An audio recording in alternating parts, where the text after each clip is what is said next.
Tayo po muli ay tutunghayin ng ating pong pagbasa. Hahangin po natin ang mabuting balita sa Ebanghelyo ni San Juan. Ang kabanata po ay 12, mga talatang 24 hanggang 26.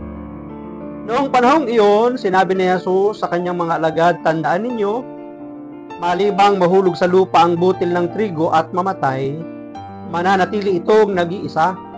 Ngunit kung mamatay, ito'y mamumunga ng marami.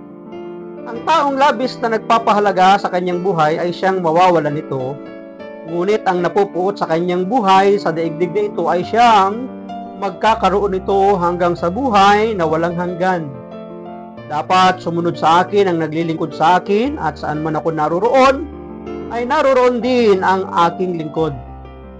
Rarangalan ng Ama ang sinumang naglilingkod sa akin." Pagpalain po ng Diyos ang pagbabasa ng kanyang mabuting balita. Tandaan ninyo, malibang mahulog sa lupa ang butil ng trigo at mamatay, mananatili itong nag-iisa.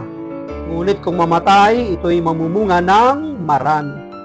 Atin pong mapapansin, ito po'y bahagi ng mga patalinghaga na pagtuturo ng ating Panginoon.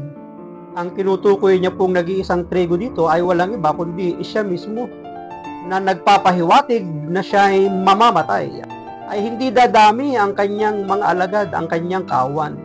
Kaya nga ito'y pagpapahiwatig ng kanyang nalalapit na kamatayan.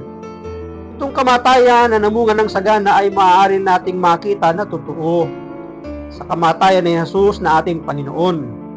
Sa kanyang kamatayan, nakita natin ang tunay na paglago ng ating pananampalataya. Kaya nga kung wala pong pagbubuwis ng buhay sa Jesus, wala pong pagkabuhay na muli, wala pong resurrection, kaya walang saysay ang ating pong pananampalataya kung hindi natupad at naganap ang lahat ng ito sa ating Panginoon. Ito ang kaparehong kamatayan ng tinutukoy ni Tertullian. Ayan. Noong sinabi niya na the blood of the martyrs is the seed of the church. Nakita natin na sa pagsisimula ng paglalaganap ng ating pananampalataya ay humarap ito sa maraming pag-uusig at marami ang ipinapatay dahil dito. Ngunit hindi napigilan ng pag-uusig at kamatayan ang pananampalataya. Bagkus ay nagbigay pa ng maraming inspirasyon ang kamatayan ng mga banal para mas lalo pang lumaganap ang pananampalataya. Totoo yun. Maraming nagsakripisyo, nagbuhos ng buhay, naging martir sa pananampalataya. Ngunit hindi nawasak, hindi nanghina, hindi nanlupaypay, hindi huminto ang simbahan, kundi nagpatuloy pa sapagkat naging inspirasyon ang kanilang pananampalataya ng pagbibigay ng kanilang buhay para sa ating Panginoong Jesucristo. Ang kamatayan na kanilang naranasan ay isang malaking grasya dahil hindi lahat ay binibigyan ng gayong pagkakataon. Pero sa atin, may paanyaya rin ng kamatayan sa sarili. Ang ibig sabihin nito ay pagkamatay sa mga pansariling kagustuhan at pagkamakasarili at kamatayan sa sariling kasalanan. Dahil kapag namatay tayo sa ating sarili, mabubuhay sa atin ang bagong tao na handang ibigay ang lahat para sa paglilingkod. Yan na ang magbibigay daan sa pamumunga ng sagana para sa ating buhay. Kaya nga sa atin pong pagsasakripisyo at pagbibigay ng ating buhay sa ating Panginoon, nagiging inspirasyon din tayo sa marami para sila din ay ma-attract na maglingkod at sumunod sa ating Panginoong Jesucristo.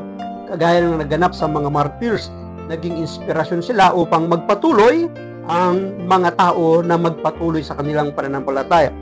Tingnan ang buhay kung ano ang mga pumipigil sa atin para maging masagana sa paglilingkod. Marami bang hadlang?